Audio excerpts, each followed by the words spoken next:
আমি কোরআনের সুর মাঝে শুনেছি যে নাম, আজানের সুর মাঝেও শুনেছি সে নাম।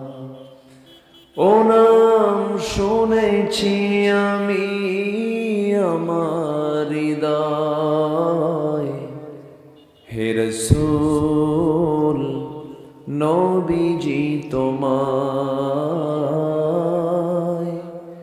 হে রাসূল নবীজি তোমায়। সবাই বলি সাল্লাল্লাহু আলাইহি ওয়াসাল্লাম। দিল খোলা সালাম, আসসালামু আলাইকুম ওয়া রাহমাতুল্লাহি ওয়া বারাকাতুহু। সবাই কেমন আছেন? আমাকে প্রশ্ন করলেন?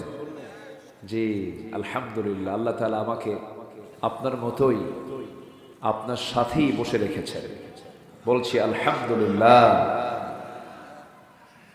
পিছনে এটা মনে হয় স্ট্যান্ড না, মাঝে মাঝে আওয়াজ হচ্ছে, এটা ব্যাক আওয়াজ হচ্ছে রাস্তা। আচ্ছা, একটু খেয়াল রাখতে হবে ওখানে যেন ব্রেক না হয়, এটা আওয়াজ হলে কানে এসে বাজে। তো ভালো আছি, এটাই তো বিশাল পাওয়া, তাই না? হসপিটালে গেলে একটু টের পাওয়া যায়, তাই না? দুনিয়ার সব আপনার নামে দলিল করা হয়েছে, কিন্তু আপনার ক্যান্সার, লাভ আছে? লাভ তো নাই। এজন্য পৃথিবীর সবচেয়ে বড় নিয়ামত হলো সুস্থতা। সুস্থতাকে সাথে করে আমরা কোরআনের টানে এমন জান্নাতের বাগানে আমরা আসতে পেরেছি, বসতে পেরেছি। শুকরিয়া আদায় করছি, প্রাণ খুলে বলে উঠছি আলহামদুলিল্লাহ। আবারও বলছি আলহামদুলিল্লাহ। চিৎকার মেরে বলছি আল্লাহুম্মা ইন্নী আসআলুকা আল হুদা ওয়াত তুকা ওয়াল আফাফা ওয়াল গিনা। সবাই বলি আল্লাহুম্মা আইন্নি আলা যিকরিকা ওয়া শুকরিকা ওয়া হুসনি ইবাদাতিকা। আমরা আল্লাহ তাআলা শুকর আদায় করে নিলাম। আমি খুবই খুশি যে অল্প সময়ে, আমি তো প্রথমে অবাক হয়েছিলাম যে লোকজন কোথায়, আমি হতাশ ছিলাম, কিন্তু আপনারা এরকম চালাক তা তো বুঝি নাই। একদম ভরে গেছে না, হঠাৎ করে কেমনে কি হয়ে গেল বুঝলাম না। বলি আলহামদুলিল্লাহ। সম্মানিত ভাইরা, আমি খুব বেশি লম্বা সময় হতে নিতে পারবো না, এর জন্য আমি প্রথমেই ক্ষমা সুন্দর দৃষ্টি কামনা করছি।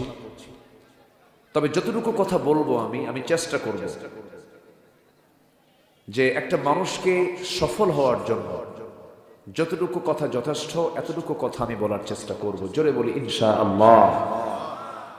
সম্মানিত ভাইরা, বিশ্বের সেরা মানুষ ছিলেন মুহাম্মদ সাল্লাল্লাহু। তিনি যত খুতবা দিয়েছেন এর মধ্যে শ্রেষ্ঠ খুতবা হলো, শ্রেষ্ঠ ভাষণ হলো বিদায় হজের ভাষণ।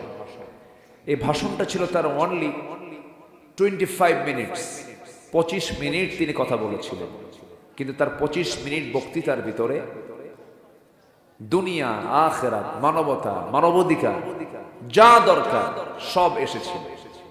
এজন্য during time is no factor, main ফ্যাক্টরটা হচ্ছে যে কথার মধ্যে কি কথাগুলো আসলো, এটা হচ্ছে সবচেয়ে বড় বিষয়। আমরা যারা বসেছি শুধু ওয়াজ শুনতে এসেছি না আমলের নিয়তে এসেছি? বলুন বলুন, কিসের নিয়তে? আমার দেশে ওয়াজ বেশি না আমল বেশি? ওয়াজ বেশি। ওয়াজ বেশি, আমল কম। এজন্য আমলের দিকে যদি আমরা তাকাই তাহলে আমরা ভাববো যে অনেক কথা আমরা শুনে ফেলেছি, এখন আমরা আমল করি। এই বিষয়টা মাথায় আমি সবাইকে একটু প্রথমেই দিয়ে রাখলাম ধারণাটা। সম্মানিত ভাইয়েরা, সম্মানিত বন্ধুগণ, আমরা যে কিতাবটা নিয়ে বসেছি এই কিতাব 30 পারা। কিছুক্ষণ আগে একটা ছেলের মাথায় আমরা পাগড়ি পড়ায় দিয়েছি, দেখেন নাই? বলুন তো এই অনুভূতিটা কেমন লাগলো আপনাদের? এর চেয়ে ভালো কিছু পাওয়া আছে পৃথিবীতে? যদি কেউ আমাকে প্রশ্ন করে পৃথিবীতে সবচাইতে শ্রেষ্ঠ পিতাকে, আমাকে যদি কেউ প্রশ্ন করে গর্বিত শ্রেষ্ঠ পিতাটাকে যদি কেউ আমাকে প্রশ্ন করে, আমি এক নম্বরে বলবো কোন ক্রিকেটার না, কোন বিসিএস ক্যাডার না, কোন এসপি না, মন্ত্রী না, সচিব না, রাষ্ট্রপতি না, কেউ না।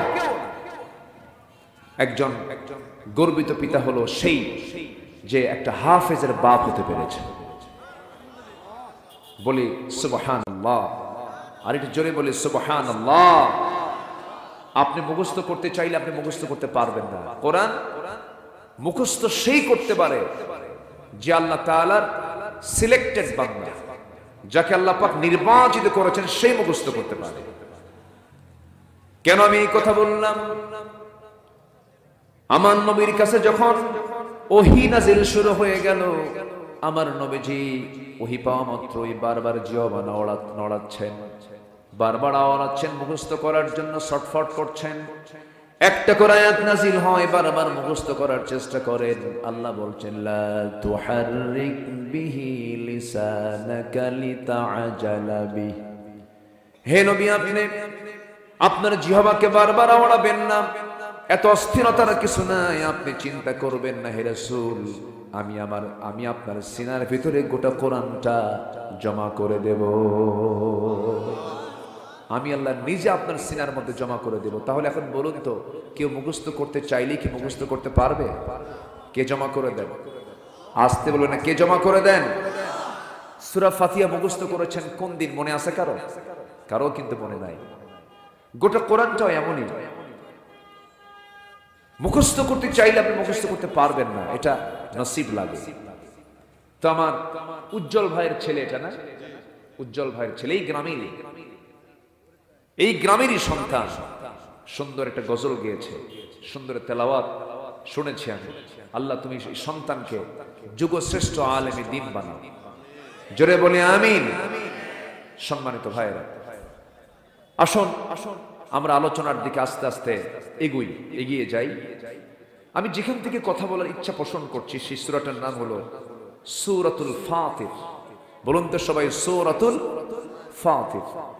গেট থেকে কিছু আওয়াজ আসতেছে, গেটের ওই জায়গায় যিনি দায়িত্বশীল আছেন তিনি কোনো কথা বলবেন না, শুধু হাতে কাজ করবেন। কিসে কাজ করবেন? হাতে।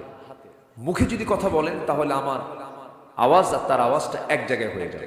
শুধু হাতে কাজ করবেন, শুধু তার দায়িত্ব হচ্ছে ওই গেট থেকে লোকগুলোকে পাস করে দিয়ে আমার বাম পাশে দিয়ে দেওয়া। এখনো পর্যাপ্ত জায়গা ওই কোনায় এখনো আছে, হয়তো কিছুক্ষণ পরে এই জায়গাও থাকবে না, তখন আর কিচ্ছু করার নেই।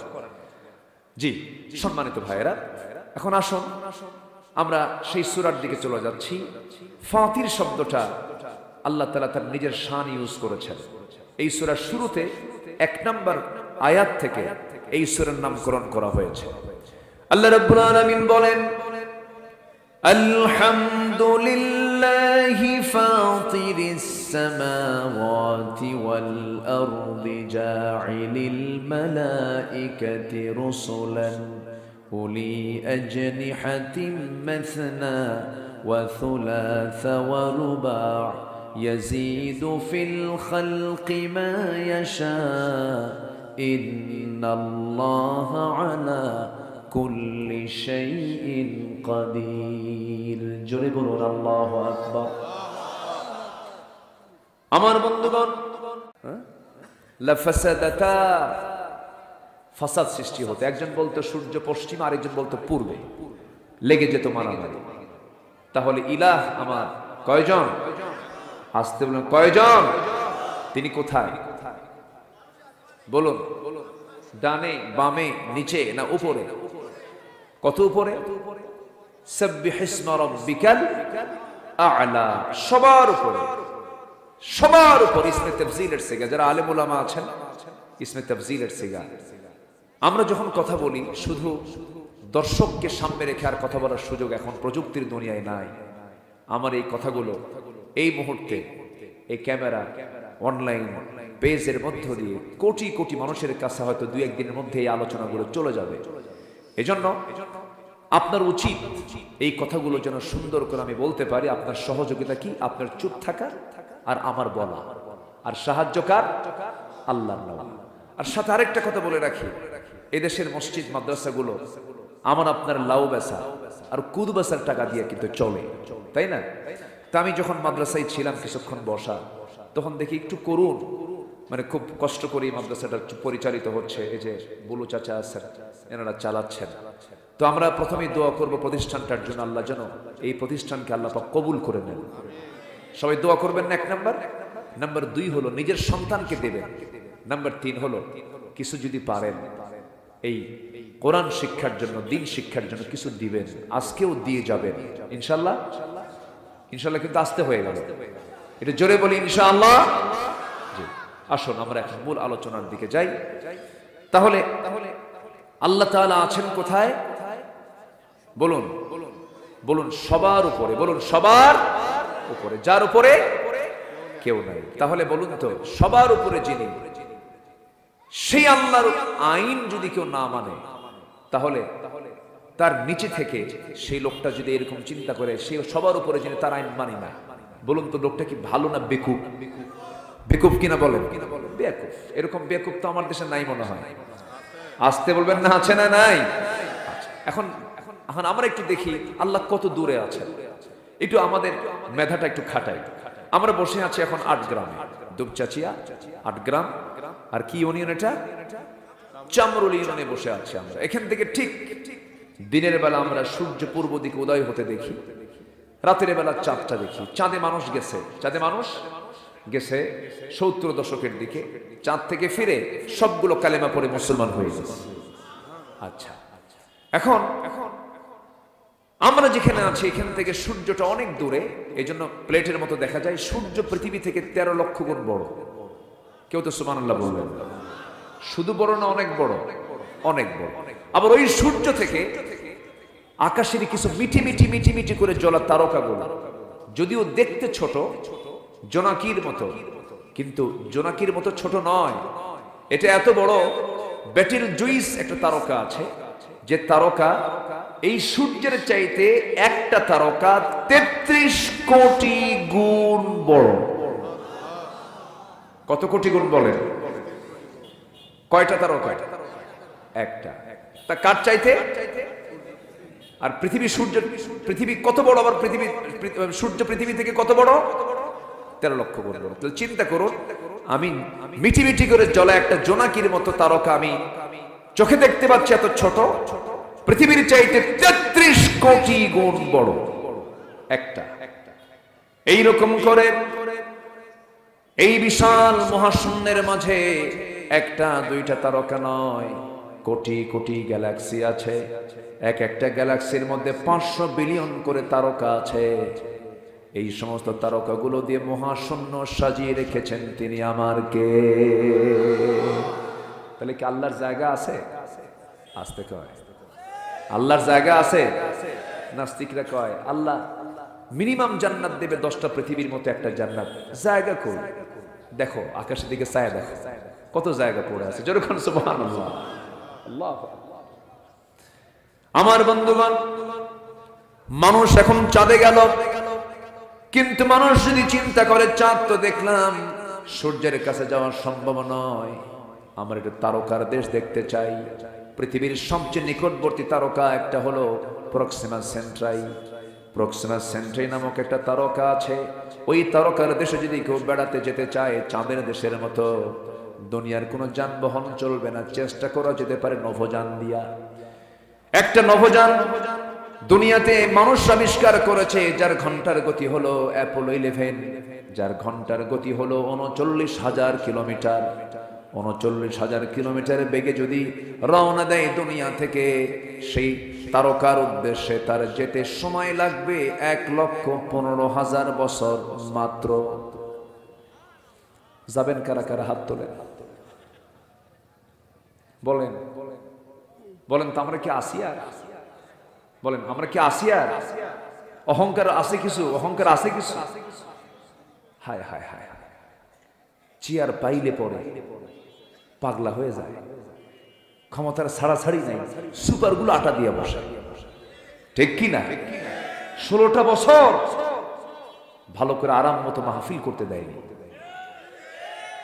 কথা আমার বলতে হবে, শুনতে না চাইলেও বলবো, কারণ ওয়াজ করতে পারিনি তো। অসংখ্য মাহফিল থেকে আলেমদেরকে গ্রেফতার করা হয়েছে। মাহফিল শুরু হলেই ওই আতিপাতি নেতাগুলো মঞ্চ দখল করত, ডান পাশে বাম পাশে কিরামুন কাতিবিনের মতো বসে থাকতো, বলতো হুজুর জাতির পিতা নিয়ে কথা বলা যাবে না, দেশ নিয়ে কথা বলা যাবে না, কথা বলবেন আকাশের আর কবরের, দুনিয়া আমরা দেখে নেব। এরকম করেছে বহু, কিন্তু আল্লাহ ধরে না। ধরলে আল্লাহ। ওরা চেয়েছিল যে আলেমদেরকে বেইজ্জত করতে, চাইছিল না? চাইছিল, কিন্তু আল্লাহ ওদেরকে বেইজ্জত করেছে। এটা আগের থেকেই চলে, এটা আগের থেকেই চলে আসছে। ফেরাউন আল্লাহর পয়গম্বর মূসা আলাইহিস সালাতু ওয়াস সালামের চারিত্রিক একটা ত্রুটি সে বের করল। সে নবী হয় কেন? মূসার তো অন্ডকোষ ঠিক নেই। অন্ডকোষ বুঝলেন কি? মানে একটা ছোট একটা বড়। এটা সহিহ রাওয়ায়াত, কিন্তু একদম সহিহ বর্ণনা। দেখেন, দোষ ধরার আর জায়গা পেল না। ফেরাউন দেখেও নাই, অনুমান করে আন্দাজে বলে ফেললো সে নবী কেমনে, তার তো শরীরেই ঠিক নাই, তার অন্ডকোষ একটা ছোট একটা বড়। পৃথিবীতে সব নবীর ভিতরে বেশি রাগী নবী যে নবী, সে নবীর নাম কি বলুন?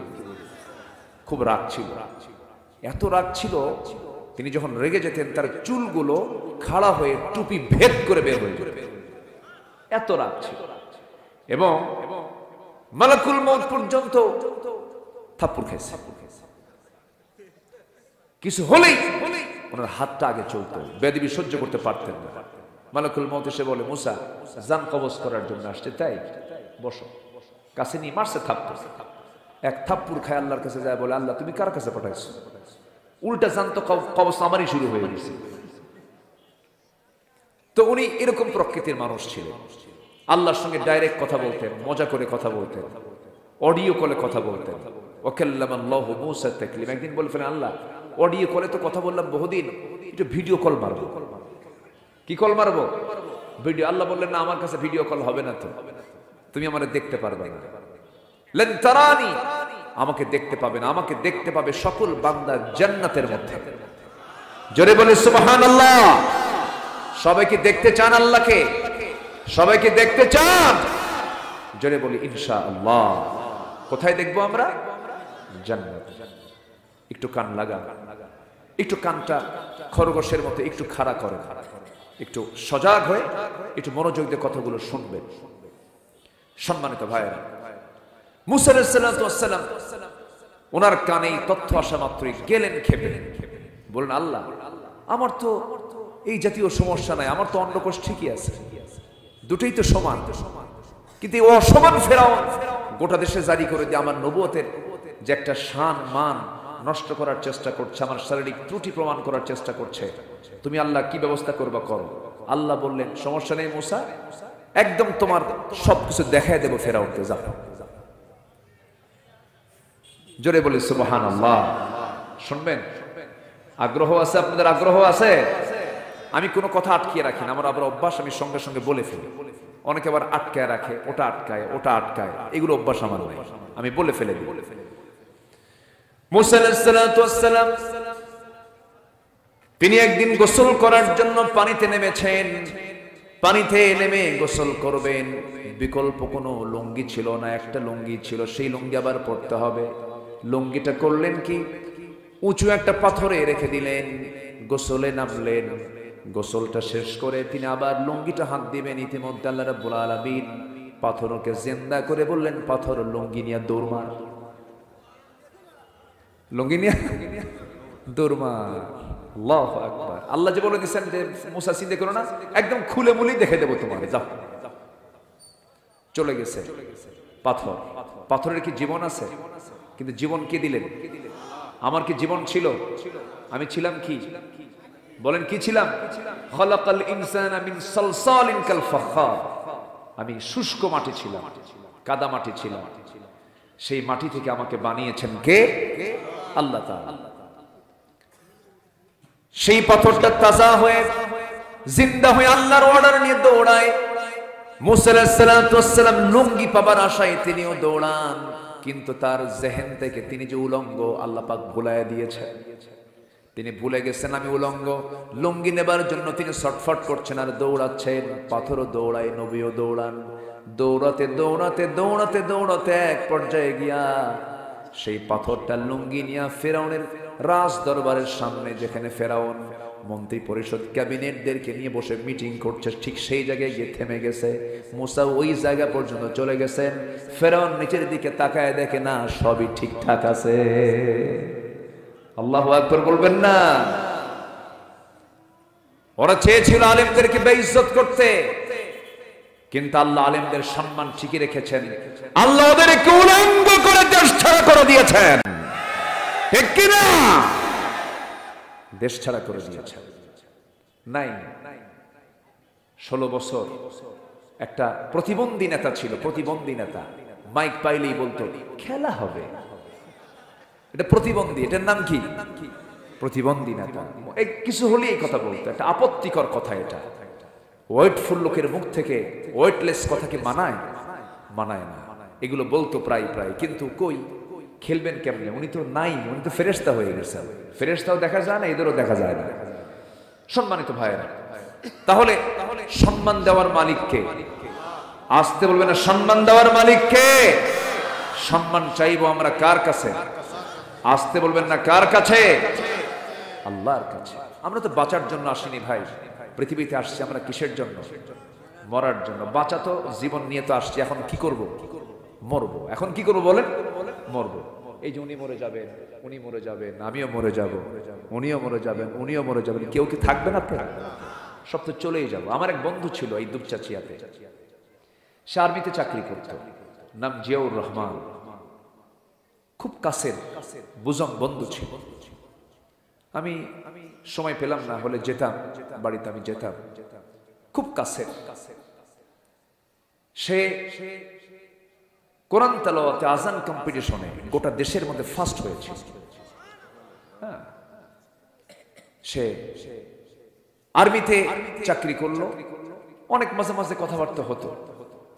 হঠাৎ করে আমি বহুদিন যাবৎ কথা হয় না, ফোন দিলাম। ফোন দিয়ে রিং বাজতেছে, রিং ধরল একজন, ধরে আমি সালাম দিলাম। একজন মহিলা উত্তর দিল। তো বললাম এটা কি জিয়ার নাম্বার না? হ্যাঁ। জিয়া কোথায়? বললো জিয়া তো নাই। কোথায় গেছে? মারা গেছে। আমার বয়স। তাহলে বলেন তো, আপনার বয়সী লোক এরকম বহু লোক নাই? আছে না? বলেন তো আছে না নাই? বলেন তো। চলে গেছে। বলেন তো এর চাইতে বড় শিক্ষার কি হতে পারে? বলেন। একই বয়সের মানুষ, আমি আছি, আমার ভাই আরেকটা নাই, চলে গেছে। ভাবেন তো, আপনি জীবিত ওই লোকটা না হয়ে আপনার ভাই যে মারা গেছে, আপনি ওই লোকটা হন। আছে কিছু? কিছুই নাই। এই তো দুনিয়ার জীবন। পৃথিবীতে আপনজন বলতে কেউ নাই। কে বলেছে বউ আপন? কে বলেছে মা আপন? কে বলেছে বাবা আপন? কে বলেছে ছেলে আপন? আপনি মরে যাবেন, 3 দিন যাবে না জমিনে মারামারি শুরু করে দেবে, ফ্ল্যাট নিয়ে মারামারি শুরু করে দেবে। সন্তানগুলো ভুলে যাবে, সন্তান আপনারা দোয়া করতেও ভুলে যাবে।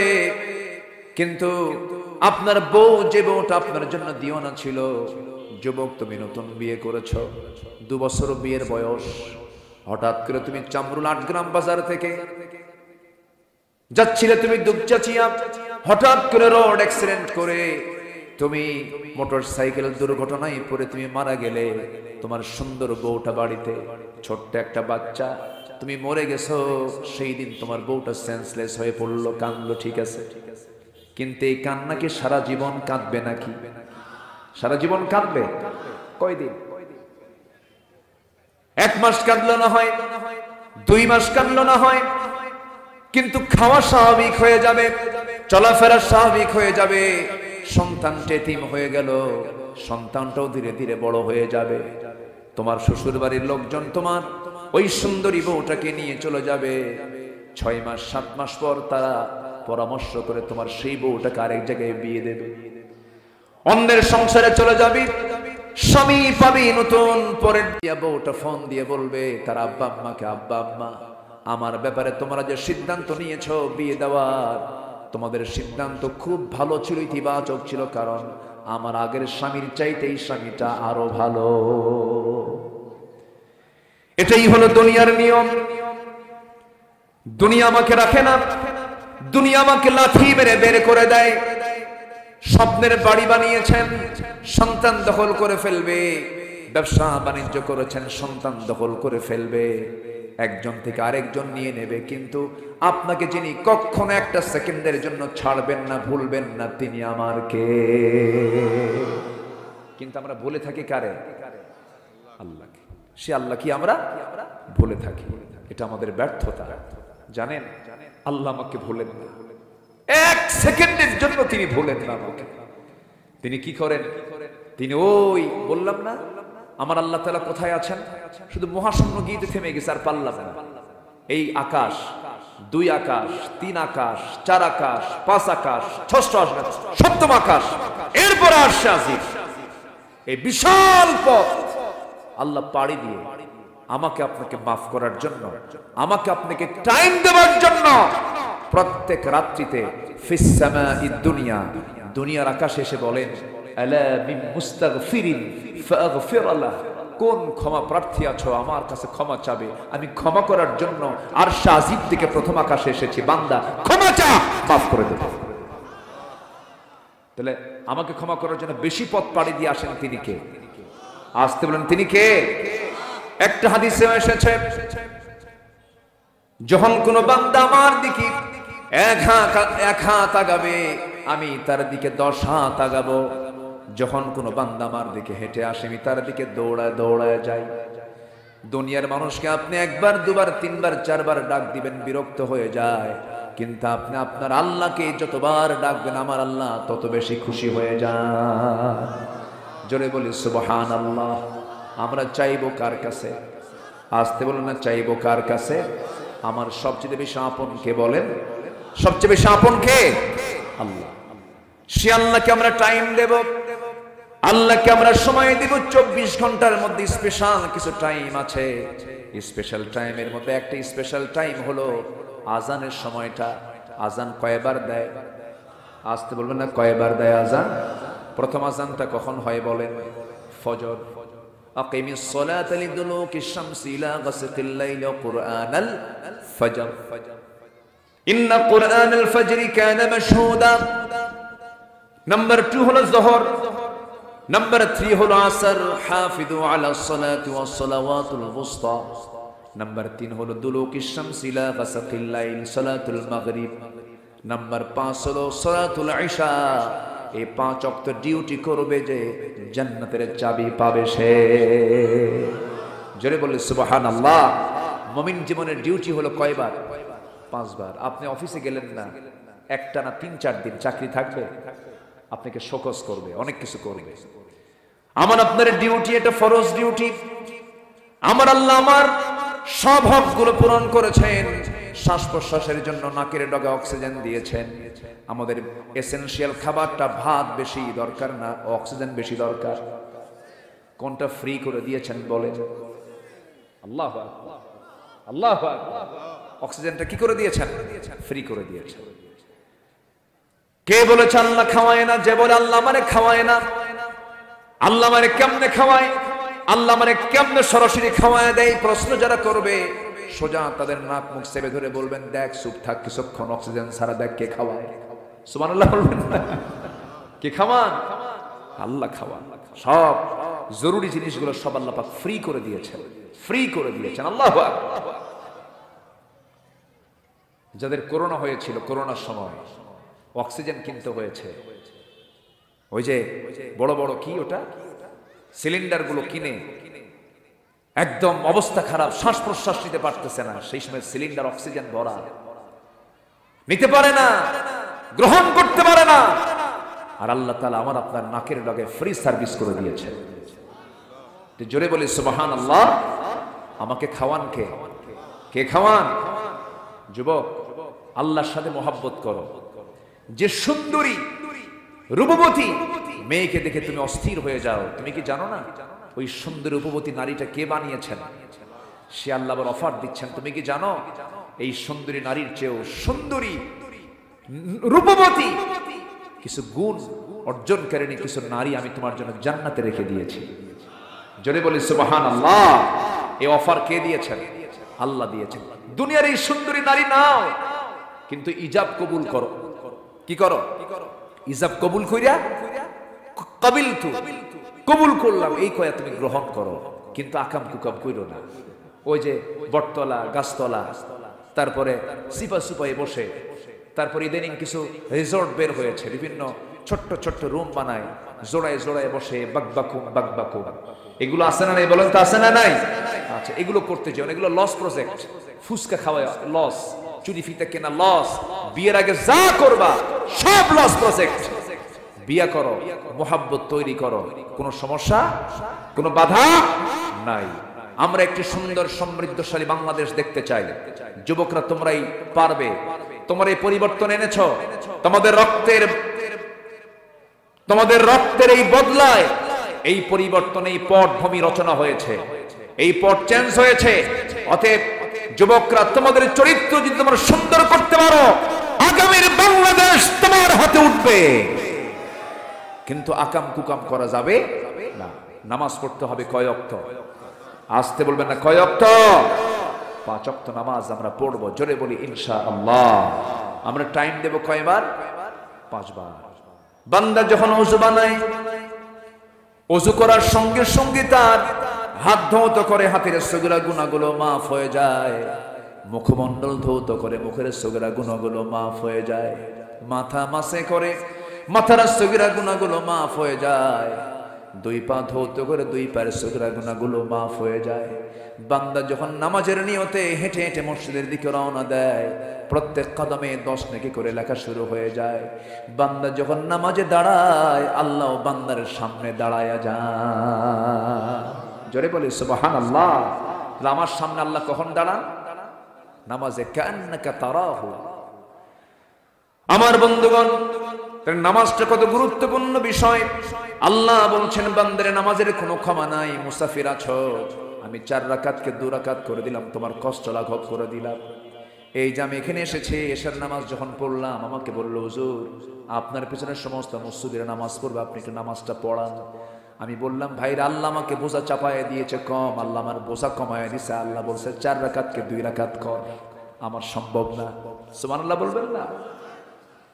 আল্লাহ রাব্বুল আলামিন বান্দার কষ্ট বুঝেন, বান্দার কষ্ট বুঝে নামাজটিকে কসর করে দিয়েছেন। 4 রাকাত 2 রাকাত করো, সুন্নাত পড়ার দরকার নাই, তবুও পড়ো। ওযু করতে পারো না, ঠান্ডা লাগে, তায়াম্মুম করো। দাঁড়িয়ে পারো না, বসে পড়ো। বসে পারো না, শুয়ে পড়ো। আল্লাহু আকবার, তবুও পড়ো। মাসালা এসেছে, যদি কোনো মহিলার পেটে বাচ্চা আসছে, সন্তান ডেলিভারি হচ্ছে, কিন্তু ডেলিভারির সময় মাথাটা বের হয়েছে, পার অংশটুকু বের হয় নাই, নেফাজের হুকুমটা সেই সময় আসে নাই, ওই সময় যদি কোনো মহিলার হুঁশ থাকে, ওই অবস্থায় তাকে ফরজ নামাজ আদায় করতে হবে। সমুদ্রের মধ্যে পড়ে গেছে, মাথা নিচু চলে গেছে, পানির নিচে হাতটাও পড়ে আছে, যদি তার সেই সময় সেন্সটা থাকে, নামাজের ওয়াক্ত হয়েছে, ওই জায়গায় তাকে ইশারা করে নামাজটা পড়তে হবে। নামাজের কোনো মাফ নাই। নামাজের যে ব্যক্তি নামাজ ছাড়বে, আল্লাহ রাগ করেন সবচেয়ে বেশি নামাজ ছাড়লে পরে। আল্লাহ নিজে বলছেন, যখন কোনো বান্দা নামাজ ছেড়ে দেবে, সূরা মারইয়ামের মধ্যে আসছে, ফাখালাফা মিন বা'দিহিম খালফুন আদাউস সালাতা ওয়াত্তাবাউশ শাহাওয়াত ফাসাউফা ইয়ালকাউনা গায়্যা। যে ব্যক্তি নামাজকে নষ্ট করবে, আমি আল্লাহ রাব্বুল আলামিন শুধু জাহান্নাম দেব না, জাহান্নামে গর্তের মধ্যে ঢুকাবো।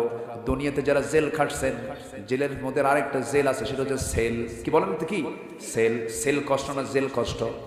সেল কষ্ট। সেলটা হলো নির্দিষ্ট একটা জায়গার মধ্যে, এই জায়গায় 2 জন ভাই, একজন দেখা হলো এখানে, 2 জন ভাই একসঙ্গে জেলখানায় ছিলাম 2018 সালে। চুরি করে না ভাই, ওয়াজ করতে যায়। হ্যাঁ, কই ওরা আছে নাকি?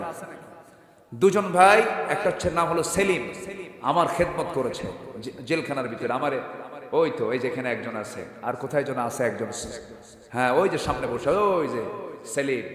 আমি যখন জেলখানায় ছিলাম ওই তরকারিগুলো ভাতগুলো কে আনে, লাইন করে আনতে হয়। হুজুর আপনার যাওয়া লাগবে না, আমরা লাইন থেকে নিয়ে আসবো।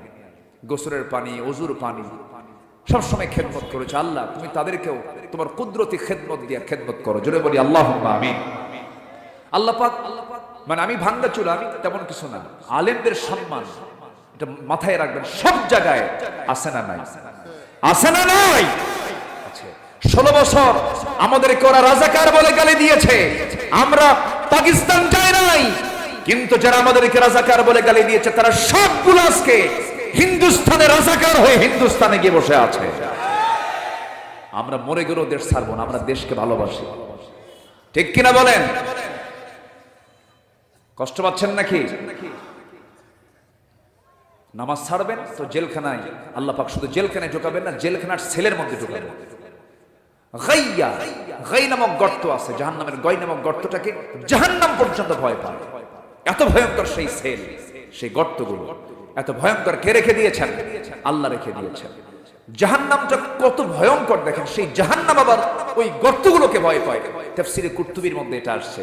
তো গাই নামক গর্তটা কত ভয়ঙ্কর, এই জাহান্নাম ভয় পায়। জাহান্নামটা আবার কত ভয়ঙ্কর, এই যে সূর্য আকাশে আছে, এই সূর্য যদি জাহান্নামের গর্তের মুখে ছেড়ে দেওয়া হয় 3-4 মিনিটের ভিতরে সূর্য নিখোঁজ হয়ে যাবে। সূর্য কি হয়ে যাবে? নিখোঁজ। সেই জাহান্নামকে আমরা ভোগ করতে পারবো ভাই? আসতে বলো, ভোগ করতে পারবো? এই জন্য কাঁদতে হবে কার কাছে? কাঁদতে হবে কার কাছে? আল্লাহর কাছে। আল্লাহর যারা পছন্দের বান্দা তারা কি করে? والذين يبيتون لربهم سجدا وقياما والذين يقولون ربنا اصرف عنا عذاب جهنم إن عذابها كان غراما إنها ساءت مستقرا ومقاما জোরে বলুন আল্লাহু আকবার। জাহান্নামটা খুব ভয়ঙ্কর জাহান্নাম। সেই জাহান্নাম থেকে বাঁচার জন্য আমরা নামাজটাকে ছেড়ে দেব না। বান্দা যখন নামাজে দাঁড়ায়, আল্লাহ বান্দার সামনে দাঁড়ান। বান্দা যখন সূরাগুলো পড়ে একটা করে আয়াত বলে, আল্লাহ হামিদানি আবদি, আর রহমানির রহিম আসনা আলাইহি আবদি, মালিক ইয়াউমিদ্দিন মাজ্জাদানি আবদি, ইয়াকা না'বুদু ওয়া ইয়াকা নাস্তাঈন, হাদা বাইনা ওয়া বাইনা আবদি, ইহদিনাস সিরাতাল মুস্তাকিম থেকে শুরু করে নিয়ালাদ-দালিন পর্যন্ত যখন বান্দা বলে, আল্লাহ বলেন বান্দারে নামাজের মধ্যে এতক্ষণ ধরে তুই যা যা চাইলি সমস্ত চাওয়াগুলোকে পাওয়া করে দিয়া তোর তামাম জিন্দেগীর সমস্ত গুনাহগুলোকে আমি আল্লাহ মাফ করে দিলাম। সবাই কি নামাজ পড়তে রাজি আছেন? নামাজ 5 ওয়াক্ত পড়বেন কারা কারা একটু হাত তুলে দেখান তো দেখি। জোরে বলি ইয়া আল্লাহ, আরো জোরে ইয়া আল্লাহ।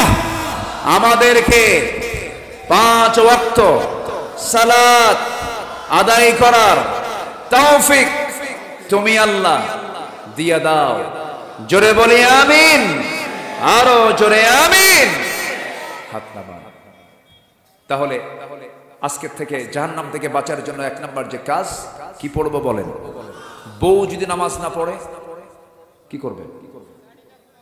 দেখছেন লাঠি দিয়ে কোবাবো না কি জানি কইল, এখানে এটা মার্ডার কেস দেখতেছি। হ্যাঁ, বউ কি মারা যাবে? বউ মারা যাবে? যে কইছে আমার মনে হয় বিয়ে করে নাই। বউ মারা এত সহজ? আপনারা বউকে ভয় পান কিনা জানেন, আমি বউকে ভয় পাই। আপনিও ভয় পান, উনিও ভয় পান।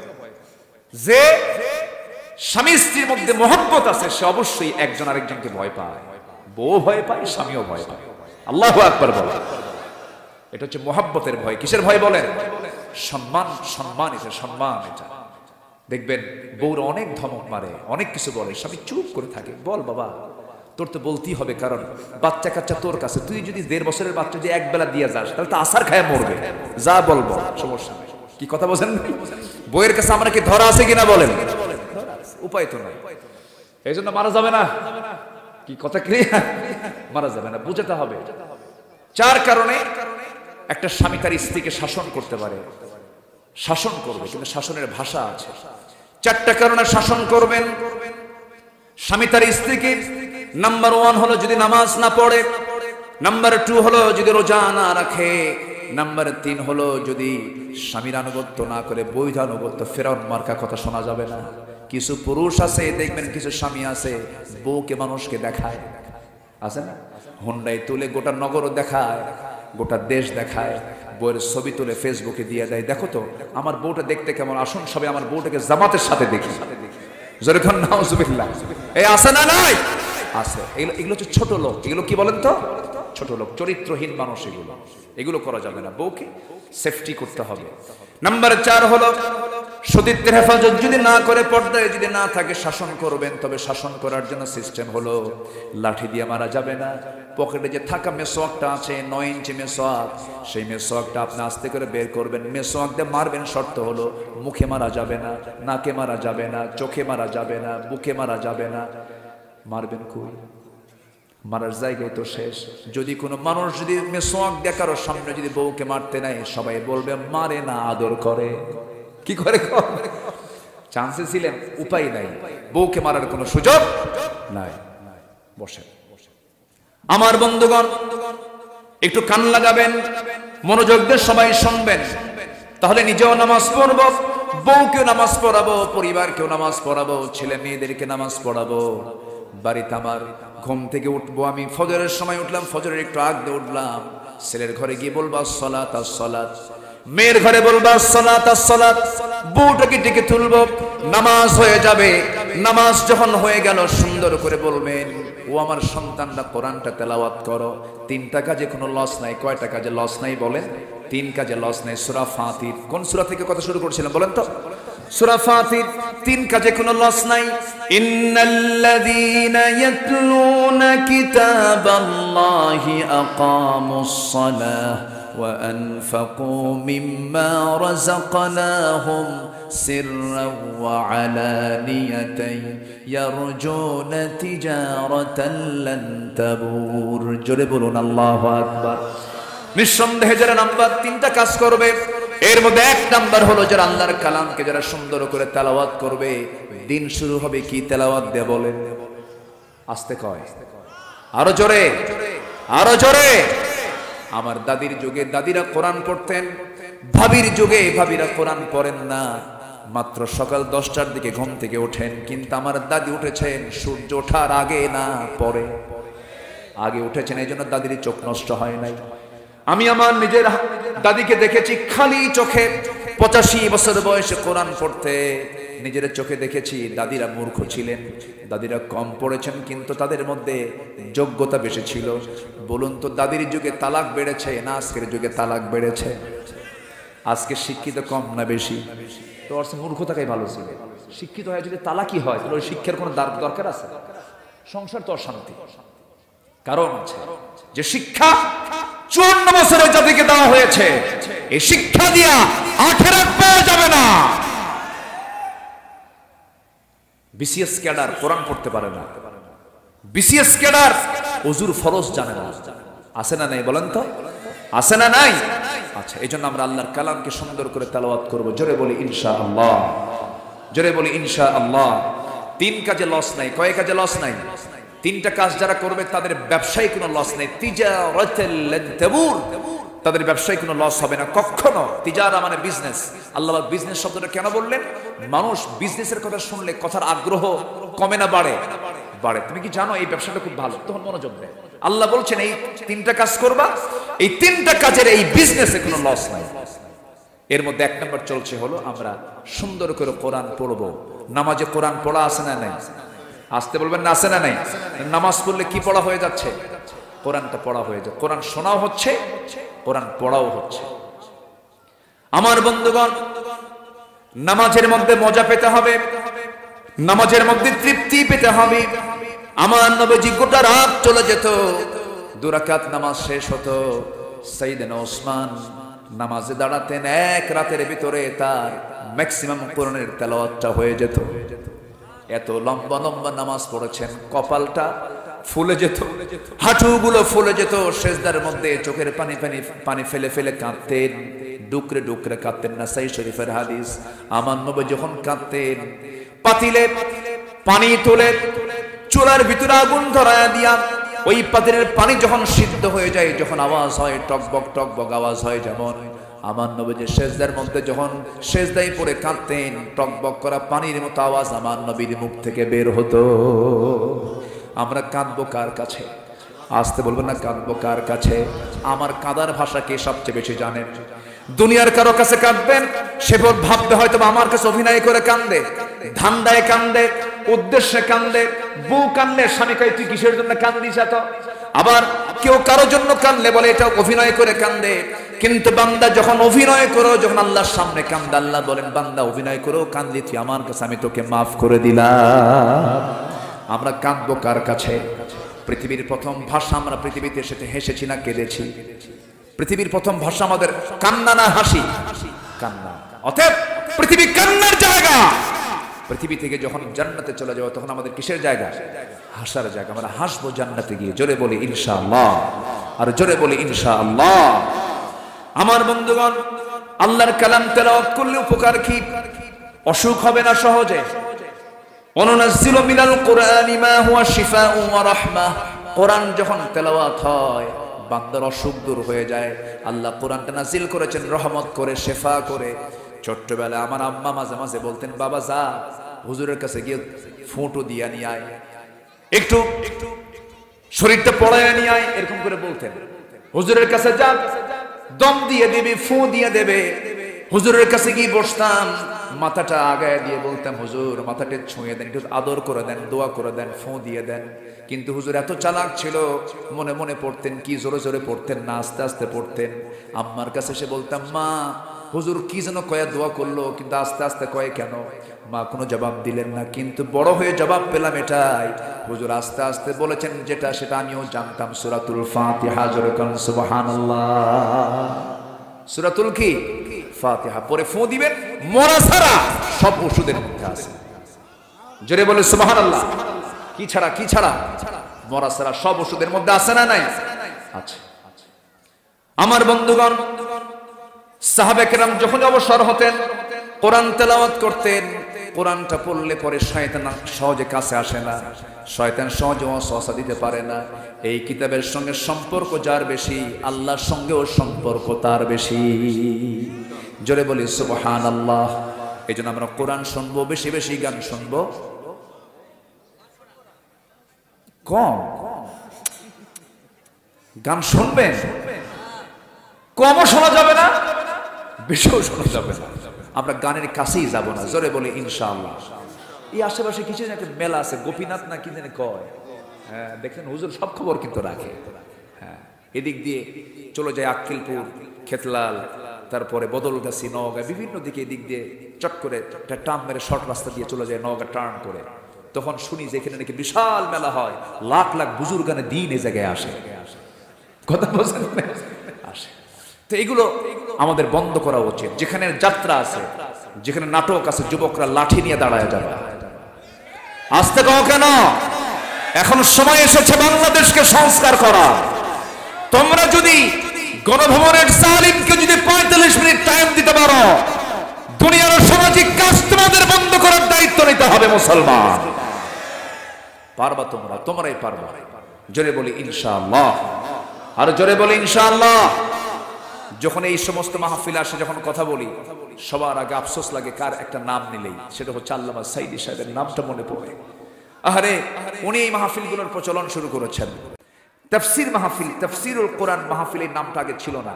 আগে ছিল ইসলামী জালসা, ইসলে সোয়াব, আজিমুসান জালসা, মহা সম্মেলন, তারপরে বহু কিছু নাম ছিল। কিন্তু এই নামটা যিনি সংস্কার করেছেন তিনি হচ্ছেন আল্লামা সাইদ রাহিমাহুল্লাহ। আগামীকাল আমার পাবনার সেই দারুল আমান ট্রাস্টের 12 বছর বন্ধ থাকা মাহফিল কালকে চালু হচ্ছে। 18 বছর বন্ধ হয়ে থাকা চট্টগ্রামের প্যারেড ময়দানের মাহফিল যেটা আল্লামা সাইদি করতেন, আগামী 27 জানুয়ারি সেখানে আমি যাচ্ছি, মাহফিল চালু হচ্ছে আলহামদুলিল্লাহ বলেন।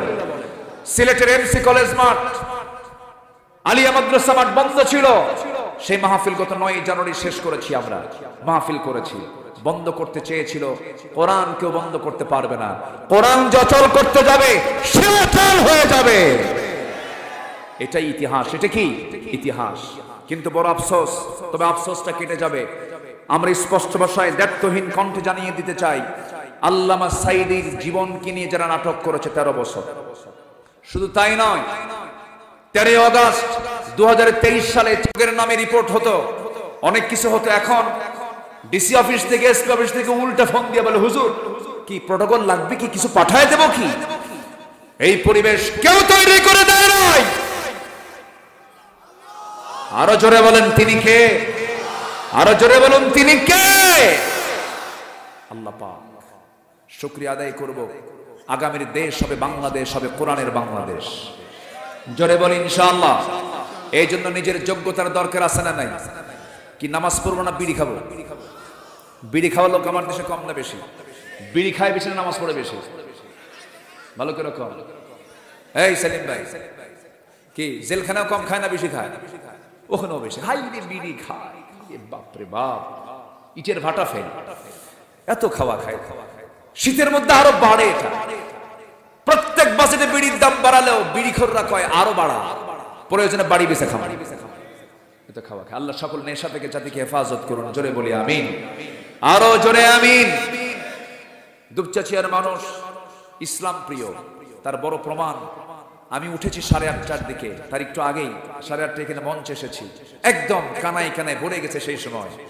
আলহামদুলিল্লাহ বলে, জোরে বলি আলহামদুলিল্লাহ। 3টা কাজ। নাম্বার 1, আমরা আল্লাহর কালামকে সুন্দর করে তেলাওয়াত করব, বুঝবো, জানবো, মানবো। জোরে বলি ইনশাআল্লাহ। নাম্বার 2, নামাজ কায়েমের সংগ্রাম যারা করবে, নামাজ কায়েমের সংগ্রাম যারা করবে, তাদের কোনো লস হবে না। নামাজ রাষ্ট্রীয় পর্যায়ে কায়েম হোক, সবাইকে চান।